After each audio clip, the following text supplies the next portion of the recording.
ನಮಸ್ಕಾರ ಸ್ನೇಹಿತರೆ, Kannada jobs corner YouTube ಚಾನೆಲ್ಗೆ ಎಲ್ಲರಿಗೂ ಸ್ವಾಗತ. ಯುಪಿಎಸ್ಸಿ ಇಂದ ಸಿವಿಲ್ ಸರ್ವಿಸ್ ಎಕ್ಸಾಮಿನೇಷನ್ಗೆ ಸಂಬಂಧಪಟ್ಟಂತೆ ಒಂದು ನೋಟಿಫಿಕೇಶನ್ ಅನ್ನ ಬಿಡುಗಡೆ ಮಾಡಲಾಗಿದೆ. ಇನ್ನು ಯಾವ್ಯಾವ ಹುದ್ದೆಗಳಿವೆ, ಎಷ್ಟು ಹುದ್ದೆಗಳು ಖಾಲಿ ಇದೆ, ಏಜ್ ಲಿಮಿಟ್, ಎಜುಕೇಶನಲ್ ಕ್ವಾಲಿಫಿಕೇಶನ್ ಹಾಗೂ ಆಯ್ಕೆ ಪ್ರಕ್ರಿಯೆ ಬಗ್ಗೆ ಈ ಒಂದು ವಿಡಿಯೋದಲ್ಲಿ ಮುಂದೆ ನೋಡ್ತಾ ಹೋಗೋಣ.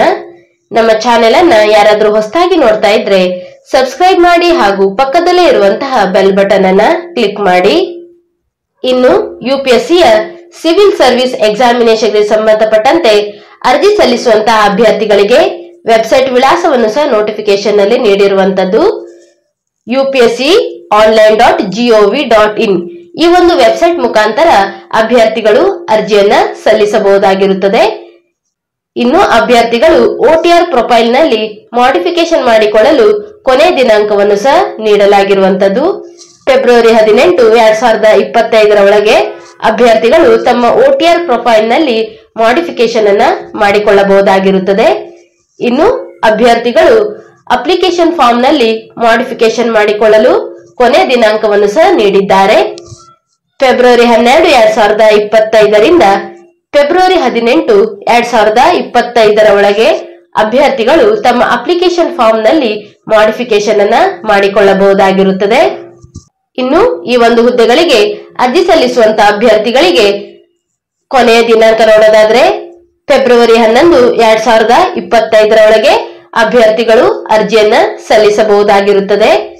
ಇನ್ನು penalty for wrong answer, negative marking ಬಗ್ಗೆ ಸಹ ನೋಟಿಫಿಕೇಶನ್ ನಲ್ಲಿ ನೀಡಲಾಗಿರುವಂತದ್ದು. ಇನ್ನು online question paper representation portal ಬಗ್ಗೆ ಸಹ ನೋಟಿಫಿಕೇಶನ್ ನಲ್ಲಿ ಮಾಹಿತಿಯನ್ನ ನೀಡಲಾಗಿದೆ. ನೋಟಿಫಿಕೇಶನ್ ಲಿಂಕ್ ಅನ್ನ ಡಿಸ್ಕ್ರಿಪ್ಷನ್ ಬಾಕ್ಸ್ ನಲ್ಲಿ ಹಾಕಿರುತ್ತೇನೆ, ಒಂದು ಬಾರಿ ಅಲ್ಲಿ ಹೋಗಿ ಚೆಕ್ ಮಾಡಿ. ಇನ್ನು ಅಭ್ಯರ್ಥಿಗಳು ಆನ್ಲೈನ್ ಮುಖಾಂತರ ಅರ್ಜಿ ಸಲ್ಲಿಸುವಾಗ ಅಪ್ಲೋಡ್ ಮಾಡುವ ಫೋಟೋಗ್ರಾಫಿನ ಕುರಿತು ಸಹ ನೋಟಿಫಿಕೇಶನ್ ನಲ್ಲಿ ಮಾಹಿತಿಯನ್ನ ನೀಡಲಾಗಿದೆ. ನಾವು ಅಪ್ಲೋಡ್ ಮಾಡುವ ಫೋಟೋ ಆನ್ಲೈನ್ ಅಪ್ಲಿಕೇಶನ್ ಅನ್ನ ಹಾಕುವ 10 ದಿನದ ಹಿಂದಿನ ಫೋಟೋ ಆಗಿರಬೇಕಾಗಿರುತ್ತದೆ. 10 ದಿನಕ್ಕಿಂತ ಹೆಚ್ಚಿನ ಹಿಂದಿನ ದಿನದ ಫೋಟೋವನ್ನ ಅಪ್ಲೋಡ್ ಮಾಡಬಾರದು. ಇದಕ್ಕೆ ಸಂಬಂಧಪಟ್ಟಂತೆ ನೋಟಿಫಿಕೇಶನ್ ನಲ್ಲಿ ಮಾಹಿತಿಯನ್ನ ನೀಡಲಾಗಿದೆ. ಇನ್ನು ಫೋಟೋಗ್ರಾಫಿನ ಕೆಳಗೆ ಅಭ್ಯರ್ಥಿಗಳ ಹೆಸರು ಮತ್ತು ಫೋಟೋವನ್ನು ತೆಗೆದಂತಹ ದಿನಾಂಕವನ್ನು ಸಹ ಕ್ಲಿಯರ್ ಆಗಿ ಮೆನ್ಷನ್ ಮಾಡಬೇಕಾಗಿರುತ್ತದೆ. ಅಭ್ಯರ್ಥಿಗಳ ಮುಖ 3/4 ಆಫ್ ದಿ ಸ್ಪೇಸ್ ಅನ್ನ ಫೋಟೋಗ್ರಾಫಿನ ಸ್ಪೇಸ್ ಅನ್ನ ಆಕ್ಯುಪೈ ಮಾಡಿಕೊಂಡಿರಬೇಕಾಗಿರುತ್ತದೆ.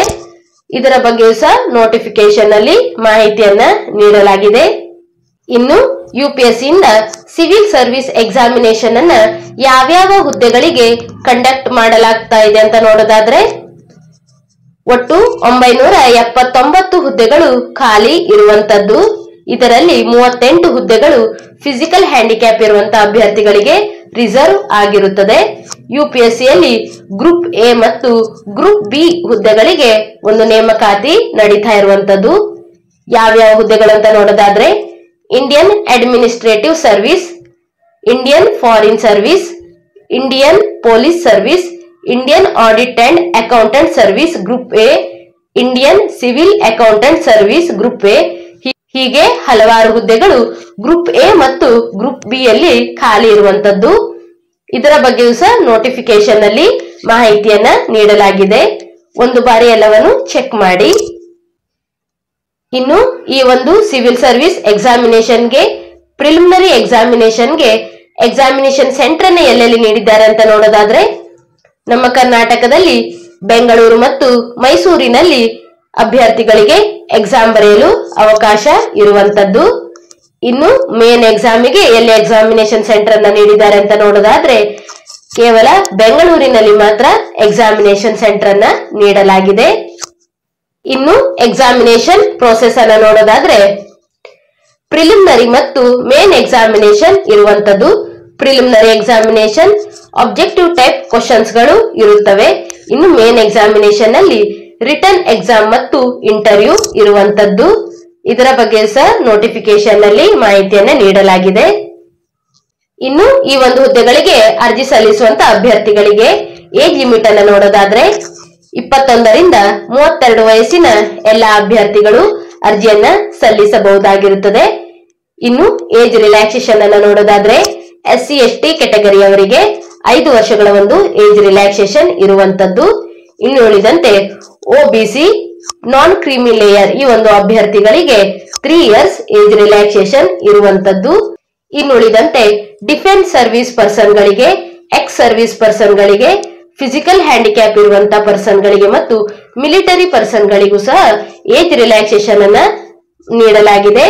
ಇದರ ಬಗ್ಗೆ ನೋಟಿಫಿಕೇಶನ್ ನಲ್ಲಿ ಡೀಟೇಲ್ ಆದ ಒಂದು ಮಾಹಿತಿಯನ್ನ ನೀಡಿದ್ದಾರೆ. ಒಂದು ಬಾರಿ ಎಲ್ಲವನ್ನು ಚೆಕ್ ಮಾಡಿ. ಇನ್ನು ಈ ಒಂದು ಹುದ್ದೆಗಳಿಗೆ ಎಜುಕೇಶನಲ್ ಕ್ವಾಲಿಫಿಕೇಶನ್ ಅನ್ನು ನೋಡೋದಾದ್ರೆ ಈ ಹುದ್ದೆಗಳಿಗೆ ಅರ್ಜಿ ಸಲ್ಲಿಸುವಂತಹ ಅಭ್ಯರ್ಥಿಗಳು ಪದವಿಯನ್ನ ಪಾಸ್ ಆಗಿರಬೇಕಾಗಿರುತ್ತದೆ. ಇನ್ನು ನಂಬರ್ ಆಫ್ ಅಟೆಂಪ್ಟ್ಸ್ ಬಗ್ಗೆ ಸಹ ನೋಟಿಫಿಕೇಶನ್ ನಲ್ಲಿ ಮಾಹಿತಿಯನ್ನ ನೀಡಿದ್ದಾರೆ. SC/ST ಕೆಟಗರಿ ಅಭ್ಯರ್ಥಿಗಳಿಗೆ ಅನ್ಲಿಮಿಟೆಡ್ ಅಂದರೆ ಅವರು ಎಷ್ಟು ಬಾರಿಯಾದರೂ ಸಹ ಸಿವಿಲ್ ಸರ್ವಿಸ್ ಎಕ್ಸಾಮಿನೇಷನ್ ಅನ್ನ ಬರೆಯಬಹುದಾಗಿರುತ್ತದೆ. ಅವರಿಗೆ ಯಾವುದೇ ಲಿಮಿಟ್ ಇರೋದಿಲ್ಲ. ಇನ್ನು OBC ಅಭ್ಯರ್ಥಿಗಳಿಗೆ ಒಂದು 9 ಅವಕಾಶಗಳು ಇರುವಂತದ್ದು. ಇನ್ನು ಫಿಸಿಕಲ್ ಹ್ಯಾಂಡಿಕ್ಯಾಪ್ ಇರುವಂತಹ ಅಭ್ಯರ್ಥಿಗಳಿಗೆ 9 ಅವಕಾಶಗಳು ಇರುತ್ತವೆ. ಇನ್ನು ಮೆಡಿಕಲ್ ಮತ್ತು ಫಿಸಿಕಲ್ ಸ್ಟ್ಯಾಂಡರ್ಡ್ ಬಗ್ಗೆ ಸಹ ನೋಟಿಫಿಕೇಶನ್ ನಲ್ಲಿ ಮಾಹಿತಿಯನ್ನ ನೀಡಿದ್ದಾರೆ. ಇನ್ನು ಎಕ್ಸಾಮಿನೇಷನ್ ಫೀಸ್ ಅನ್ನ ನೋಡೋದಾದ್ರೆ SC/ST ಮಹಿಳಾ ಅಭ್ಯರ್ಥಿಗಳು ಮತ್ತು ಫಿಸಿಕಲ್ ಹ್ಯಾಂಡಿಕ್ಯಾಪ್ ಇರುವಂತಹ ಅಭ್ಯರ್ಥಿಗಳಿಗೆ ಅಮೌಂಟ್ ಇರೋದಿಲ್ಲ, ಅಪ್ಲಿಕೇಶನ್ ಫೀಸ್ ಇರೋದಿಲ್ಲ. ಇನ್ನು ಉಳಿದಂತಹ ಅಭ್ಯರ್ಥಿಗಳಿಗೆ 100 ರೂಪಾಯಿ ಅಪ್ಲಿಕೇಶನ್ ಫೀಸ್ ಇರುತ್ತದೆ. ಇನ್ನು ಅಪ್ಲಿಕೇಶನ್ ಫೀಸ್ ಅನ್ನ ಆನ್ಲೈನ್ ಮುಖಾಂತರ ನಾವು ಪೇಮೆಂಟ್ ಅನ್ನ ಮಾಡಬಹುದು. ಅಂದರೆ credit card, debit card, UPI payment ಹೀಗೆ ಆನ್ಲೈನ್ ಮುಖಾಂತರ ಪೇಮೆಂಟ್ ಅನ್ನ ಮಾಡಬಹುದಾಗಿರುತ್ತದೆ. ಇನ್ನು ಅಭ್ಯರ್ಥಿಗಳು ಆಫ್ಲೈನ್ ಮುಖಾಂತರ ಪೇಮೆಂಟ್ ಅನ್ನ ಮಾಡೋದಾದ್ರೆ SBI ಬ್ರಾಂಚಿನ ಮುಖಾಂತರ ಒಂದು ಆಫ್ಲೈನ್ ಮುಖಾಂತರ ಪೇಮೆಂಟ್ ಅನ್ನ ಮಾಡಬಹುದು. ಇನ್ನು ಪ್ಲಾನ್ ಆಫ್ ಎಕ್ಸಾಮಿನೇಷನ್ ಅನ್ನು ನೋಡೋದಾದ್ರೆ ಪ್ರಿಲಿಮಿನರಿ ಮತ್ತು ಮೇನ್ ಎಕ್ಸಾಮಿನೇಷನ್ ಇರುವಂತದ್ದು. ಪ್ರಿಲಿಮಿನರಿ ಎಕ್ಸಾಮಿನೇಷನ್ ನಲ್ಲಿ ಆಬ್ಜೆಕ್ಟಿವ್ ಟೈಪ್ ಕ್ವಶನ್ಸ್ ಗಳು ಇರುತ್ತವೆ. ಇನ್ನು ಮೇನ್ ಎಕ್ಸಾಮಿನೇಷನ್ ನಲ್ಲಿ ರಿಟರ್ನ್ ಮತ್ತು ಇಂಟರ್ವ್ಯೂ ಇರುವಂತದ್ದು. ಇನ್ನು ಪ್ರಿಲಿಮಿನರಿ ಎಕ್ಸಾಮಿನೇಷನ್ 400 ಮಾರ್ಕ್ಸ್ ಗೆ ನಡೆಯುವಂತದ್ದು. ಇದರಲ್ಲಿ ಪೇಪರ್ 1 ಮತ್ತು ಪೇಪರ್ 2 ಇರುವಂತದ್ದು. ಪ್ರತಿಯೊಂದು ಪೇಪರ್ ನಲ್ಲೂ ಸಹ 200 ಮಾರ್ಕ್ಸ್ ಗಳು ಇರುತ್ತವೆ. ಒಟ್ಟು 400 ಮಾರ್ಕ್ಸ್ ಗೆ ಪ್ರಿಲಿಮಿನರಿ ಎಕ್ಸಾಮಿನೇಷನ್ ನಡೆಯುತ್ತದೆ. ಪ್ರಿಲಿಮಿನರಿ ಎಕ್ಸಾಮಿನೇಷನ್ ನಲ್ಲಿ ಕ್ವಾಲಿಫೈ ಆದಂತಹ ಅಭ್ಯರ್ಥಿಗಳನ್ನ ಮೇನ್ ಎಕ್ಸಾಮಿನೇಷನ್ ನಡೆಸಲಾಗುತ್ತದೆ. ಇನ್ನು ನೆಗೆಟಿವ್ ಮಾರ್ಕಿಂಗ್ ಬಗ್ಗೆ ನೋಡೋದಾದ್ರೆ 0.33 ನೆಗೆಟಿವ್ ಮಾರ್ಕಿಂಗ್ ಇರುವಂತದ್ದು. ಪ್ರತಿಯೊಂದು ತಪ್ಪಾದ ಉತ್ತರಕ್ಕೂ 0.33 ಅಂಕವನ್ನ ಕಳೆಯಲಾಗುತ್ತದೆ. ಇನ್ನು ಪ್ರಿಲಿಮಿನರಿ ಮತ್ತು ಮೇನ್ ಎಕ್ಸಾಮಿನೇಷನ್ ನ ಸಿಲೆಬಸ್ ಅನ್ನು ಸಹ ನೋಟಿಫಿಕೇಶನ್ ನಲ್ಲಿ ನೀಡಲಾಗಿದೆ. ಒಂದು ಬಾರಿ ಎಲ್ಲವನ್ನು ಚೆಕ್ ಮಾಡಿ. ಇನ್ನು ಪ್ರಿಲಿಮಿನರಿ ಮತ್ತು ಮೇನ್ ಎಕ್ಸಾಮಿನೇಷನ್ ನಲ್ಲಿ ಕ್ವಾಲಿಫೈ ಆದಂತಹ ಅಭ್ಯರ್ಥಿಗಳಿಗೆ ಇಂಟರ್ವ್ಯೂ ನಡೆಸಲಾಗುತ್ತದೆ. ಇವಿಷ್ಟು UPSC ಇಂದ ಸಿವಿಲ್ ಸರ್ವಿಸ್ ಎಕ್ಸಾಮಿನೇಷನ್ ಗೆ ಸಂಬಂಧಪಟ್ಟಂತಹ ಮಾಹಿತಿಯಾಗಿರುತ್ತದೆ. ಏನಾದರೂ ಡೌಟ್ಸ್ ಇದ್ದರೆ ಕಮೆಂಟ್ ಬಾಕ್ಸಿನಲ್ಲಿ ಕಮೆಂಟ್ ಮಾಡಿ. ಇನ್ನೂ ಹೆಚ್ಚಿನ ಮಾಹಿತಿಗಾಗಿ ನಮ್ಮ ಚಾನೆಲ್ ಅನ್ನು ಸಬ್ಸ್ಕ್ರೈಬ್ ಮಾಡಿ.